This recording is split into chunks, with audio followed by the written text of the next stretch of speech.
बिस्मिल्लाहिर्रहमानिर्रहीम। Dear students, first year chemistry के एक और topic collision theory and transition state theory के लेक्चर के साथ आपकी खिदमत में हाजिर हैं। अब तक केमिकल काइनेटिक्स चैप्टर के 4 टॉपिक हमने सेपरेट जो लेक्चर्स हैं उनमें डिस्कस किए हैं। अगर इस टॉपिक को समझने में कोई इशू हो तो आप मेरे प्रीवियस लेक्चर्स देख सकते हैं जो कि मेरी यूट्यूब चैनल पे अवेलेबल हैं। डियर स्टूडेंट्स, आज का जो लेक्चर नंबर है वो लेक्चर नंबर 5 है और चैप्टर है केमिकल काइनेटिक्स, जो कि नेशनल बुक फाउंडेशन के मुताबिक चैप्टर नंबर 9 है और पंजाब टेक्स्ट बुक बोर्ड के मुताबिक ये 11 चैप्टर है। डियर स्टूडेंट्स, अब तक केमिकल काइनेटिक्स में हमने बहुत से टॉपिक डिस्कस किए हैं। केमिकल काइनेटिक्स की डेफिनेशन से लेके factors affecting the rate of chemical reaction, ये हमने बहुत डिटेल में हमने डिस्कस किया है। आज हम रिएक्शन की जो प्रोसीडिंग का जो मैकेनिज़म्स हैं, उस मैकेनिज़्म के बारे में जो डिफरेंट थ्योरीज है उनको डिस्कस करने की कोशिश कर लेंगे। हमारा जो मेन फोकस होगा वो कोलिजन थ्योरी और ट्रांजिशन स्टेट थ्योरी होगा। एक्टिवेशन एनर्जी को हम एक सेपरेट लेक्चर में डिस्कस कर लेंगे।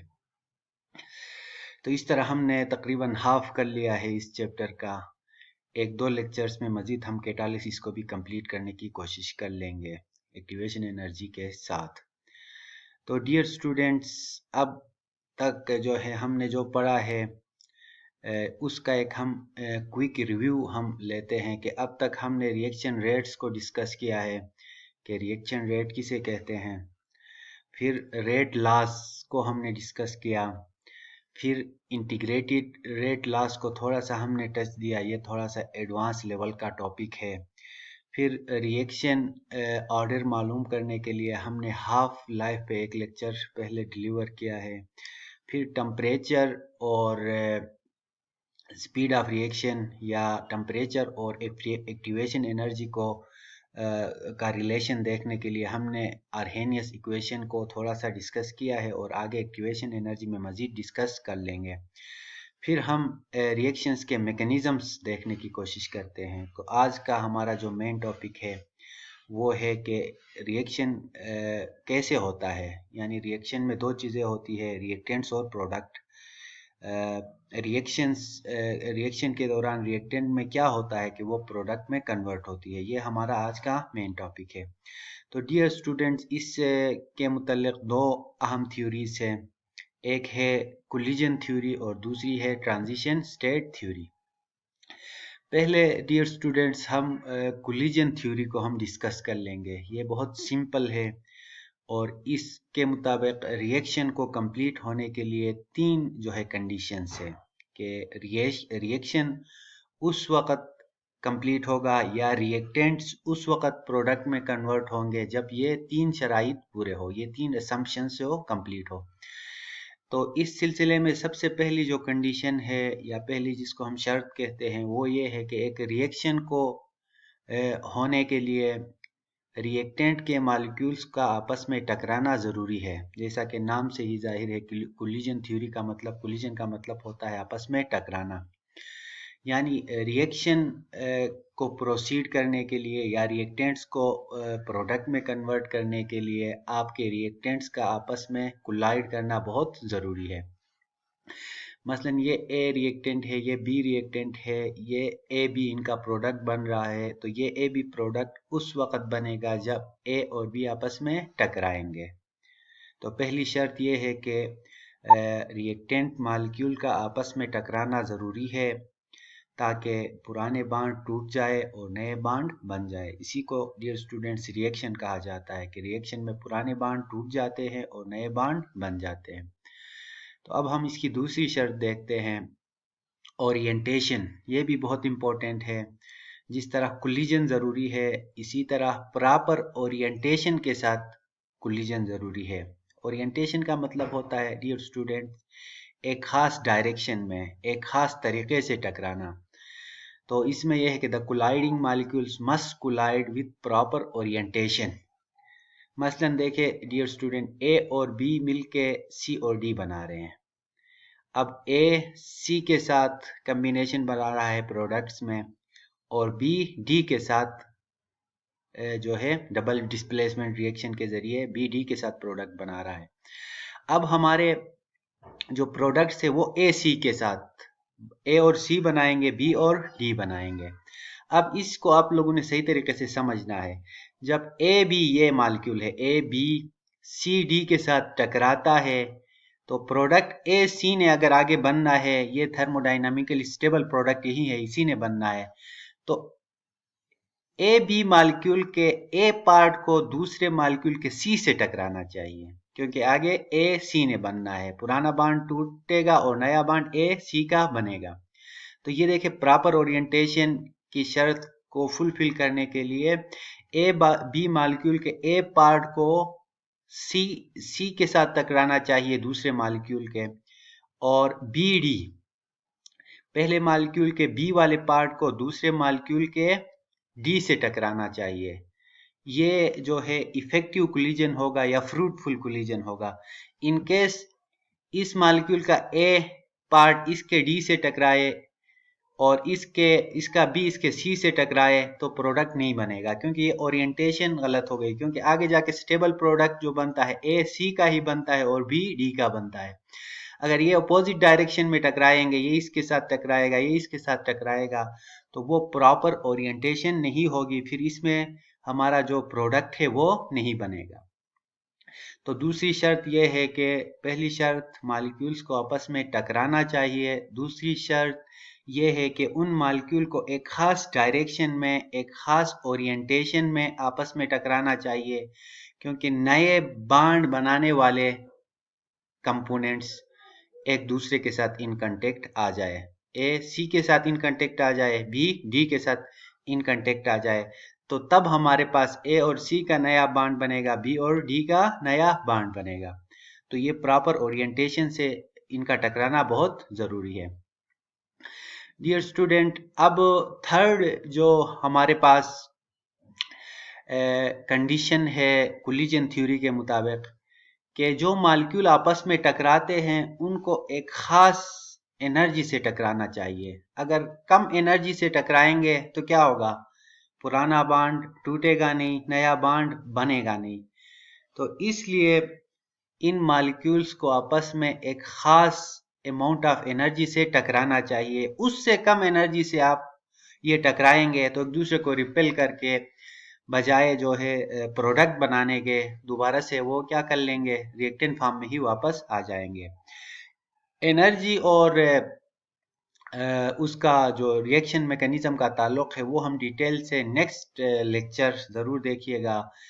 एक्टिवेशन एनर्जी में इसको हम बहुत डिटेल से डिस्कस कर लेंगे। तो कोलिजन थ्योरी के मुताबिक एक रिएक्शन को होने के लिए 3 शराइत चाहिए, यानी मॉलिक्यूल्स को आपस में कोलाइड करना चाहिए, टकराना चाहिए। दूसरा, एक प्रॉपर ओरिएंटेशन से टकराना चाहिए। और थर्ड कंडीशन जो है, एक प्रॉपर एनर्जी, एक जो है सफिशिएंट एनर्जी से टकराना चाहिए, ताकि पुराने बॉन्ड टूट जाए और नए बॉन्ड बनने में मदद हो।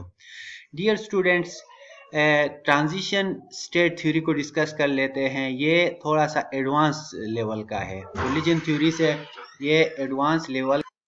तो कोलिजन थ्योरी से बहुत एडवांस टाइप का है ये transition state theory. Transition state theory भी बहुत सी चीज़ों में जो है कोलिजन थ्योरी के सिमिलर है, लेकिन इसमें कुछ एडवांस चीज़ें भी दी गई है जो लोग इसे कोलिजन थ्योरी से थोड़ी सी बेहतर समझते हैं। अब हम देखते हैं कि transition state theory reaction mechanism को कैसे एक्सप्लेन करता है। पहले ये देखते हैं। Transition state theory describe a hypothetical transition state that occur in the space between reactants and the products in a chemical reaction. The species that is formed during the transition state is known as the activated complex. Dear students, ये भी simple है, कोई मुश्किल नहीं है। A, B reactant C, D के साथ reaction करता है तो हमारे पास AC बनता है और BD बनता है। अब देखें, ये रिएक्टेंट स्टेट, ये प्रोडक्ट स्टेट। अब उनके दरमियान में एक और स्टेट है जिसे हम ट्रांजिशन स्टेट कहते हैं। क्या कहते हैं? Transition state. इस स्टेट को एक्टिवेटेड कॉम्प्लेक्स भी कहा जाता है। इसको हम ना रिएक्टेंट कह सकते हैं ना प्रोडक्ट कह सकते हैं। यानी रिएक्टेंट के मॉलिक्यूल आपस में टकराएंगे, फिर प्रोडक्ट हमारे पास बनेगा। प्रोडक्ट हमारे पास बनने से पहले एक ऐसी स्टेट आती है जिसको हम ट्रांजिशन स्टेट कहते हैं। इसमें देखें क्या है, पुराना बॉन्ड जो है टूटने के मरहले में है और नया बॉन्ड बनने के मरहले में है।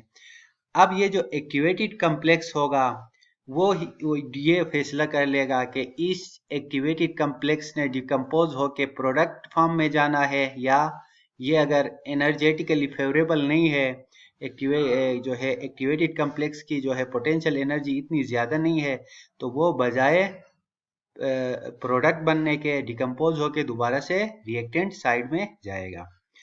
तो डियर स्टूडेंट्स, अगेन देखें कि ट्रांजिशन स्टेट थ्योरी के मुताबिक रिएक्टेंट्स और प्रोडक्ट के दरमियान एक तीसरी हालत होती है जिसे ट्रांजिशन स्टेट, या हम इसको एक्टिवेटेड कॉम्प्लेक्स कहते हैं। ये कोई रियल प्रोडक्ट नहीं होता, ये एक ट्रांजिएंट आर्जी तौर पे एक कम्बिनेशन होता है जिसमें न पुराना बॉन्ड मुकम्मल तौर पे टूट चुका होता है और नया बॉन्ड ना बन चुका होता है। तो ये एक्टिवेटेड कॉम्प्लेक्स बनेगा, तो अब आगे इसने ये डिसाइड करना है कि उसने आगे प्रोडक्ट बनाना है या कंडीशंस फुलफिल नहीं है, तो ये डिकम्पोज होकर दोबारा से रिएक्टेंट फॉर्म में जाएगा। तो एक्टिवेटेड कॉम्प्लेक्स को फर्दर हम एलाबोरेट करेंगे एक्टिवेशन एनर्जी वाले टॉपिक में। अब आप लोगों ने जस्ट ये समझना है कि रिएक्टेंट मॉलिक्यूल जब आपस में टकराते हैं तो प्रोडक्ट बनने से पहले एक ट्रांजिशन स्टेट आता है। उस ट्रांजिशन स्टेट की वजह से इस थ्योरी का नाम ट्रांजिशन स्टेट थ्योरी है, और इस ट्रांजिशन स्टेट को एक्टिवेटेड कॉम्प्लेक्स भी कहा जाता है। डियर स्टूडेंट्स, ट्रांजिशन स्टेट को हमने मजीद एक डायग्रामेटिकल डायग्राम के जरिए एक्सप्लेन करने की कोशिश की है।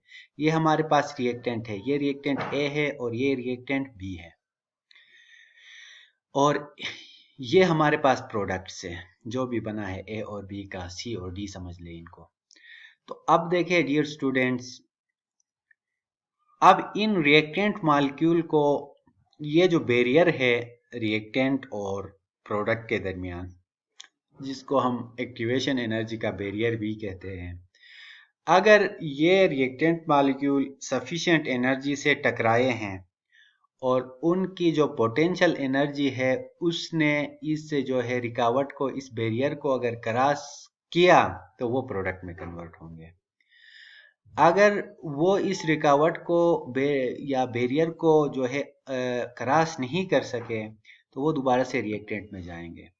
तो इन रिएक्टेंट मॉलिक्यूल्स और प्रोडक्ट के दरमियान एक जो थर्ड जो स्टेट है जिसको हमने ग्रीन बॉक्स के अंदर मैंने जो है इसको दिखाया है, इस स्टेट को ट्रांजिशन स्टेट कहते हैं। तो अगर ट्रांजिशन स्टेट में एनर्जी जो है डिसाइड करता है कि रिएक्टेंट को अब जो है कहाँ पे जाना है, प्रोडक्ट में जाना है या दोबारा से रिएक्टेंट में जाना है, तो यहाँ पे ये जो बैरियर है एनर्जी को, इसको एक्टिवेशन एनर्जी बैरियर भी कहा जाता है। इससे पहले हमने डिस्कस किया था कि एक सफिशिएंट एनर्जी से टकराना ज़रूरी है। अगर वो एक सफिशिएंट एनर्जी से टकराएंगे तो ये जो हमारे पास ट्रांजिशन स्टेट बनेगा, ये इस काबिल होगा कि ट्रांजिशन स्टेट से आगे किस में कन्वर्ट करें, प्रोडक्ट में कन्वर्ट करें।